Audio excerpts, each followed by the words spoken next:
ഇത് രണ്ടും ഇല്ലാതെയും ഈ പണിയൊക്കെ ചെയ്യാൻ പറ്റും. പ്രത്യക്ഷത്തിൽ മുസ്ലിമീങ്ങളൊക്കെ നിസ്കരിക്കുന്നുണ്ടല്ലോ, മുസ്ലിമീങ്ങളൊക്കെ നോമ്പ് വിളിക്കുന്നുണ്ടല്ലോ എന്നൊക്കെ പറയാം. പക്ഷെ അള്ളാഹു നമ്മോട് ചെയ്യാൻ പറഞ്ഞ പ്രത്യേകമായ അമൽ നമ്മുടെ ഖൽബിലുള്ള അള്ളാഹുവിൽ ഉറച്ച് വിശ്വസിക്കുകയും പിന്നെ അള്ളാഹുവിനെ കാര്യങ്ങൾ ഭരമേൽപ്പിക്കുകയും ചെയ്യാനാണ് പറഞ്ഞത്. നിങ്ങൾ അള്ളാഹുവിനെ ഏൽപ്പിക്കിൻ, അള്ളാഹു അത് ഏറ്റെടുത്തു. ഹസ്ബി അല്ലാഹു വ നിഅമൽ വക്കീൽ. മഹാനായ ഇബ്നു അബ്ബാസ് റളിയല്ലാഹു അൻഹുവിന്റെ ഹദീസ് സ്വഹീഹുൽ ബുഖാരിയിലുണ്ട്. ഖാലഹാ ഇബ്രാഹിം അലൈഹിസ്സലാം ഹീന ഖുദിഫ ഫിന്നാർ. തീയിലേക്ക് ഇബ്രാഹിം നബി അലൈഹിസ്സലാമിന് എറിയപ്പെട്ടപ്പോൾ മഹാനായ ഇബ്രാഹിം അലൈഹിസ്സലാം പറഞ്ഞതാണത്, ഹസ്ബി അല്ലാഹു വ നിഅമൽ വക്കീൽ.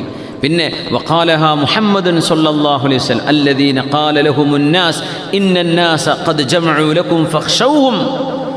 ജനങ്ങൾ വരുന്നുണ്ട് കേട്ടോ നിങ്ങൾ അറ്റാക്ക് ചെയ്യാൻ എന്ന അഹ്സാബ് യുദ്ധത്തെക്കുറിച്ച് ഇറങ്ങിയ ആയത്താണെന്നാണ് എൻ്റെ ഓർമ്മ. ആ സമയത്ത് ഖാലു അവർ പറഞ്ഞു ഹസ്ബുന ഫസാദഹും ഈമാന.